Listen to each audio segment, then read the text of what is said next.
لا الہ الا اللہ پڑھ لا الہ الا اللہ۔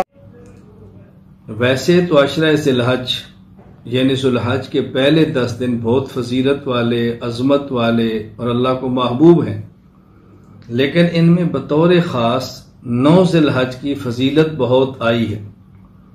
قرآن کریم سورۃ البروج آیت نمبر 1 تا 3، اعوذ باللہ من الشیطان الرجیم، والسماء ذات البروج والیوم الموعود وشاہد ومشہود۔ اللہ تعالیٰ نے قسم اٹھائی ہے آسمان کی جو برجوں والا ہے، اور اس دن کی جس کا وعدہ ہے، اور وہ دن جو حاضر ہوتا ہے، اور وہ دن جس کے پاس حاضر ہوا جاتا ہے۔ یہاں جو الفاظ مبارک ہے الیوم الموعود وشاہد و مشہود، ان سے مراد کون سے دن ہیں؟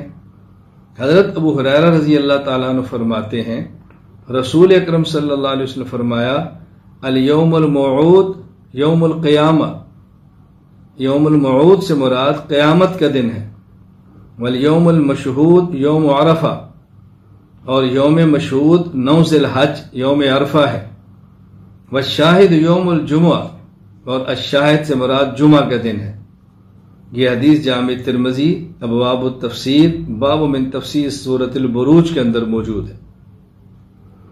حضرت ام المومنین امی عائشہ رضی اللہ تعالی عنہا فرماتی ہیں رسول اکرم صلی اللہ علیہ وسلم نے فرمایا ما من یوم اکثر من ان یعتق اللہ عز وجل فیہ عبدا من النار من یوم عرفہ۔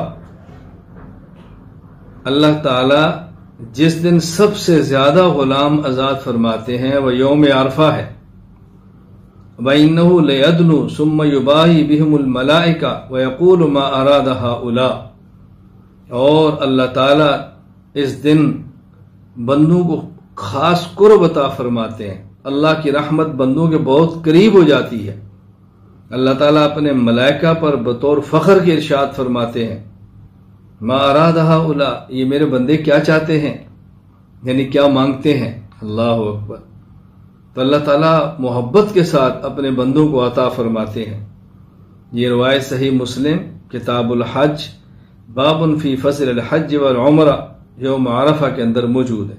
حضرت ابو قتادہ انصاری رضی اللہ تعالیٰ عنہ فرماتے ہیں وسئل عن صوم یوم عرفہ، نبی کریم صلی اللہ علیہ وسلم سے یوم العرفہ 9 ذی الحج کے روزے کے بارے میں پوچھا گیا، فقال یکفر السنۃ الماضیۃ والباقیہ، فرمایا یوم عرفہ یعنی 9 ذی الحج کا روزہ رکھنے سے 1 سال گزشتہ کے گناہ معاف ہوتے ہیں، اور 1 سال آئندہ ہونے والے گناہوں کو اللہ تعالیٰ معاف فرما دیتے ہیں۔ یہ حدیث پاک صحیح مسلم کتاب الصیام باب استحباب صیام 3 ایام من کل شہر وصوم یوم عرفہ وعاشوراء والاثنین والخمیس، اس کے اندر حدیث پاک موجود ہے۔ اللہ تعالیٰ توفیق عطا فرمائے تو یوم عرفہ یعنی 9 ذی الحج کے روزہ رکھنے کا بطور خاص اہتمام کرنا چاہیے۔ اللہ تعالیٰ ہم سب کو اس کی توفیق عطا فرمائے۔